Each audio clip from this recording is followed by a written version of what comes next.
अनाथालय की शांत दीवारों के बीच राही की आंखें बीते बचपन की गलियों में भटक रही थीं। हर कोना, हर मुस्कान उसे उन दिनों की याद दिला रही थी जब वह खुद यहाँ खेला करती थी। उन खिलखिलाहटों की गूंज आज भी उसके मन के किसी कोने में थी, जिन्हें वह कभी भुला नहीं सकी। उसकी आंखें नम थीं, लेकिन दिल में एक मीठी सी सुकून की लहर दौड़ रही थी। बच्चों के बीच बैठकर राही ने अनुज के नाम का ब्रेसलेट बनाना शुरू किया। उसी पल पास ही परी मासूमियत से बोली, मैं आपके नाम का ब्रेसलेट बनाऊंगी राही दीदी। राही मुस्कुरा दी। उसी समय अनुपमा पंडित मनोहर जी के साथ आश्रम में प्रवेश कर रही थी। सालों बाद इस जगह को देखना अनुपमा के लिए भावनाओं का सैलाब बन गया था। सब कुछ बदला था, मगर दिल में जो भावनाएं थीं, वो अब भी वैसी ही थीं, गहरी और बेमिसाल। अनुपमा की नजर जैसे ही बच्चों पर पड़ी, उसे अपनी छोटी की मासूम मुस्कान याद आ गई। उसकी आंखें भीग गईं। दूसरी ओर राही भी बच्चों के साथ अनुज को याद करते हुए अपना ब्रेसलेट बना रही थी, पर अचानक एक अजीब सी बेचैनी ने उसे घेर लिया। उसे अनुपमा की याद आई और बिना समय गवाए उसने परी से कहा कि अब चलना चाहिए। वह वहां से निकल गई और ठीक उसी पल अनुपमा वहां पहुंची। राही को वह देख नहीं सकी, मगर उसे एक गहरा एहसास हुआ कि उसकी बेटी कहीं न कहीं आसपास है। अनुपमा की साड़ी का पल्लू अटक गया और उसे वो पल याद आया जब पहली बार उसकी छोटी ने उसका पल्लू ठीक किया था। अनायास ही वह बुदबुदाई, छोटी छोटी। डांस कर रहे बच्चों को देखकर उसकी आंखों में आंसू आ गए। वह भावनाओं में बह गई थी। तभी उसकी नजर एक ब्रेसलेट पर पड़ी जिस पर लिखा था, राही अनुज। वह ठिठक गई। सोचने लगी, क्या ये वही राही है? क्या यह उसी का ब्रेसलेट है? मन में सवालों का तूफान था। तभी मुरली उससे मिला और बताया कि राही थोड़ी देर पहले ही आश्रम आई थी और उसने 35 लाख रुपए का दान दिया है। यह सुनकर अनुपमा को एक पल को बहुत खुशी हुई, लेकिन अगले ही पल मुरली ने जो बताया उसने उसे अंदर तक हिला दिया। अनुज साहब आज भी हर साल ट्रस्ट के जरिए इस आश्रम की मदद करते हैं। अनुपमा की आंखों में चमक और दिल में गर्व भर गया। वो सोचने लगी, कपाड़िया जी, आप कमाल हैं। आप चाहते हैं कि मैं और राही साथ रहें, लेकिन मन के एक कोने में कसक भी थी। मेरी बेटी मुझसे इतनी नफरत क्यों करती है?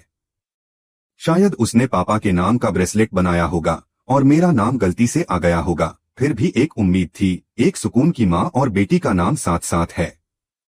उधर राही के घर में प्रेम ने सवाल किया, मुंबई से इतनी जल्दी क्यों लौटी? राही ने बताया कि वह अनाथालय गई थी और वहाँ की यादें उसे अंदर से झकझोर गईं। उसने कहा, काश मुझे वहां से अडॉप्ट ना किया गया होता तो मम्मी मेरी जिंदगी में नहीं आती। प्रेम ने उसे समझाया, अगर अनुपमा तुम्हारी जिंदगी में नहीं आती तो तुम्हें अनुज जैसा पिता भी नहीं मिलता। उन्होंने उस उम्र में शादी करके तुम्हें अपनाया था, तभी तो तुम आज यहाँ हो। तभी राही ने अचानक कहा, हम भी एक बच्चा गोद ले लें। प्रेम चौंक गया। राही ने उत्साह से कहा, हम अभी खुद का बच्चा नहीं कर सकते, पर किसी अनाथ बच्चे को तो खुशी दे सकते हैं, जैसे पॉप्स ने मुझे दी थी। प्रेम की आंखों में चमक आ गई। वह बोला, तुम्हारा आइडिया बहुत अच्छा है, और वैसे भी माँ और मोटी बा बच्चों में बिजी रहेंगी तो तुम्हें कुछ कह नहीं पाएंगी। दोनों खिलखिलाकर हंस दिए। राही ने उसे बताया कि उसने और अनुज के नाम का ब्रेसलेट बनाया था, जो शायद आश्रम में छूट गया। वह सोच रही थी कि अब वो किसके पास होगा। अनुपमा उन ब्रेसलेटों को देख रही थी। तभी भारती ने कहा, अनुताई, कमाल हो गया, आप और आपकी बेटी एक ही दिन उसी आश्रम में थीं। काश आप दोनों मिल पाती। अनुपमा ने लंबी सांस ली और कहा, अच्छा ही हुआ उसने मुझे नहीं देखा।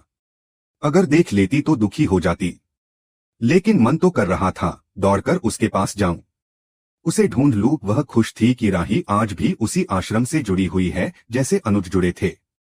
सोच रही थी, मैंने और अनुज ने उसे गोद लिया था, तभी हम माता पिता बन पाए, लेकिन आज ना अनुज हैं ना बेटी। वह भावुक हो गई। भारती ने दिलासा देते हुए कहा, किस्मत आपको और राही को पास ला रही है, अब आप दोनों जरूर मिलेंगी और कभी दूर नहीं होंगी। अगली सुबह मुंबई में डांस चैंपियनशिप के दूसरे राउंड की हलचल शुरू हो गई। अनुपमा और उसकी टीम ने जोरदार प्रस्तुति दी। वहीं अहमदाबाद में राही की टीम ने भी अपनी कला से सबका दिल जीत लिया। दोनों टीमों को अगले राउंड के लिए चुना गया और सबके चेहरों पर खुशी छा गई। क्वार्टर फाइनल में भी दोनों टीमों ने शानदार प्रदर्शन किया और अब दोनों सेमीफाइनल में पहुंच चुके थे। एक नई उम्मीद की किरण उनकी आंखों में चमकने लगी थी। राही के घर मीडिया इंटरव्यू लेने पहुंचने लगी। मोटी बा, माही और ख्याति को जलन हो रही थी, पर राही को अपनी सफलता से फर्क नहीं पड़ रहा था। उधर अनुपमा के पास जस्सी एक अखबार लेकर आई जिसमें राही की तस्वीर थी। अनुपमा ने सोचा, हम सेमीफाइनल तक पहुंच तो गए हैं, बस अब फिनाले जीतना है। शाह हाउस में पाखी ने सबको बताया कि वे सेमीफाइनल तक पहुंच गए हैं। सब खुश हुए, पर जब पाखी ने कहा कि वह फिनाले जीतकर सारे पैसे ले जाएगी, बापूजी ने उसे टोका, तू ये सब पैसे के लिए कर रही है, अगर खुद के लिए करती तो ज्यादा अच्छा लगता। पाखी चुप रह गई, लेकिन दिल में फिनाले को लेकर एक जोश था। उस बीच टीवी पर पंडित मनोहर जी का इंटरव्यू चल रहा था और सभी की निगाहें उस भविष्यवाणी पर टिकी थीं, जो अब शायद मां और बेटी को फिर से एक करने वाली थी। मंच पर जब राही का नाम पुकारा गया तो अनुपमा की सांसें जैसे थमसी गईं। अनुज डांस एकेडमी, यह नाम सुनते ही उसकी आंखों के सामने वर्षों पुरानी यादें तैरने लगीं। वह जानती थी कि इस नाम के पीछे उसकी ही बेटी राही है, लेकिन यह जानकर कि राही उसी प्रतियोगिता में भाग ले रही है जिसमें वह खुद भी शामिल है, उसके दिल की धड़कनें और तेज हो गईं। वह मंच की ओर भागी, शायद उस पल को रोकना चाहती थी जो उसकी बेटी की नफरत को और भी गहरा कर सकता था। लेकिन मंच पर पहुंचने से पहले ही उसकी नजर प्रेम पर पड़ी। उसने प्रेम से गुस्से में पूछा, तुमने मुझे बताया क्यों नहीं? क्या यह जानना जरूरी नहीं था कि मेरी बेटी भी इसी प्रतियोगिता में है? प्रेम चुप रहा, उसके पास शब्द नहीं थे।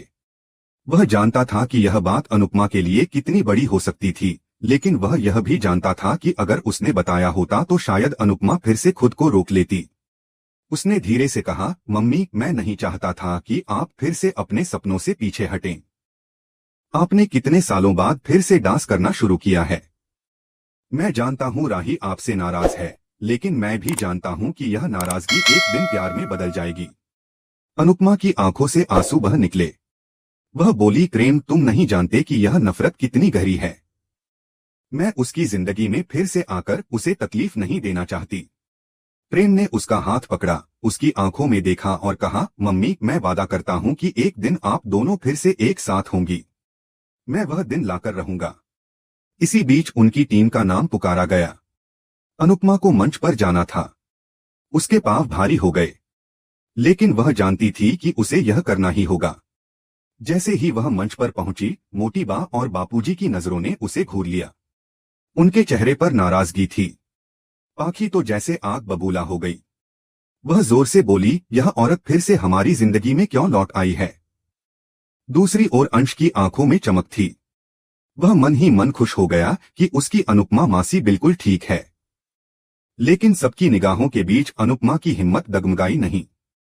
उसने अपने भीतर की ताकत को फिर से जगा लिया, क्योंकि अब यह सिर्फ उसका संघर्ष नहीं था, बल्कि एक मां की लड़ाई थी, अपनी बेटी को वापस पाने की। इससे कुछ घंटे पहले ही टीवी पर इंटरव्यू चल रहा था। कोठारी परिवार भी वह इंटरव्यू देख रहा था। रिपोर्टर ने जब मनोहर जी से उनकी टीम के बारे में पूछा तो उन्होंने कहा, अनीता, नीता, जसप्रीत और दीपा, यह सभी हमारी उम्मीदों पर खरी उतरी हैं। बहुत मेहनती हैं। लेकिन इन सबके पीछे एक हाथ है, हमारी शिक्षा का। अनुपमा उस पल डर रही थी। उसे लगा कहीं मनोहर जी उसका असली नाम ना बोल दें। लेकिन उन्होंने कहा, हमारी शिष्या तिलोकमा है। वो कैमरे के सामने नहीं आती, लेकिन उन्हीं की मेहनत से यह टीम यहां तक पहुंची है। राही ने यह सुनकर राहत की सांस ली और कहा, तिलोकमा जी बहुत अच्छा खाना बनाती हैं। मैं उनके हाथ का खाना तो नहीं खा पाई, लेकिन बहुत तारीफ सुनी है। मनोहर जी बोले, तिलोकमा ने हमें फिर से जोड़ा है। उन्होंने जो किया वह कोई और नहीं कर सकता था। मेरी हजारों शिष्याएं रहीं, लेकिन ऐसी इंसान करोड़ों में एक होती है। राही को थोड़ी बेचैनी हुई। उसने पराग से कहा, पंडित जी की इतनी तारीफें सुनकर लगता है अब फाइनल भी उनकी टीम ही जीत जाएगी। हम उनके सामने टिक पाएंगे या नहीं पता नहीं। पराग और प्रेम दोनों ने उसे ढांढस बंधाया। फिर सेमीफाइनल की तैयारी शुरू हुई। राही और उसकी टीम मुंबई के लिए रवाना हो गई। राही सोच रही थी, बस इस बार मम्मी सामने ना आ जाएं, वरना गुस्से से सब खराब हो जाएगा। प्रेम का दिल बेचैन था। वह राही के साथ मुंबई जाना चाहता था ताकि मौका मिलने पर मम्मी से मिल सके। वह सोच रहा था, अगर मैं गया तो शायद दोनों को एक साथ देख सकूं। शायद एक मौका मिल जाए जिससे दोनों फिर से करीब आ सकें। मुंबई में सेमीफाइनल का दिन आ गया। प्रतियोगिता में कई टीमों ने शानदार प्रदर्शन दिया। जब राही की टीम की बारी आई तो जैसे ही मंच पर उनका नाम और एकेडमी की घोषणा हुई, अनुपमा सन्न रह गई। उसे विश्वास नहीं हो रहा था कि यह वही अनुज दास एकेडमी है जिसे वह छोड़ आई थी और अब उसकी बेटी चला रही है। इस खुलासे ने उसे अंदर तक झकझोर दिया। क्या यह सिर्फ एक प्रतियोगिता थी या फिर किस्मत द्वारा रची गई एक नई कहानी का अध्याय? क्या यह सिर्फ एक स्टेज था या मां और बेटी के टूटे रिश्तों को जोड़ने का एक और मौका? अब सवाल यह था कि क्या अनुपमा फिर से अहमदाबाद लौटेगी या राही के सामने आने का साहस जुटाकर वहीं रुकेगी? क्या राही अपनी मां की आंखों में वह दर्द देख पाएगी जो उसकी गैरमौजूदगी ने पैदा किया है? इन सब सवालों के जवाब आने वाले समय में मिलेंगे, जब मंच पर सिर्फ परफॉर्मेंस नहीं होगी बल्कि जज्बातों का विस्फोट भी होगा। क्या मां बेटी के बीच की दीवारें टूटेंगी या फिर यह मुकाबला रिश्तों को और जटिल बना देगा? यह कहानी अब सिर्फ डांस की नहीं रही, यह बन गई है दिलों के मिलन की दास्तां।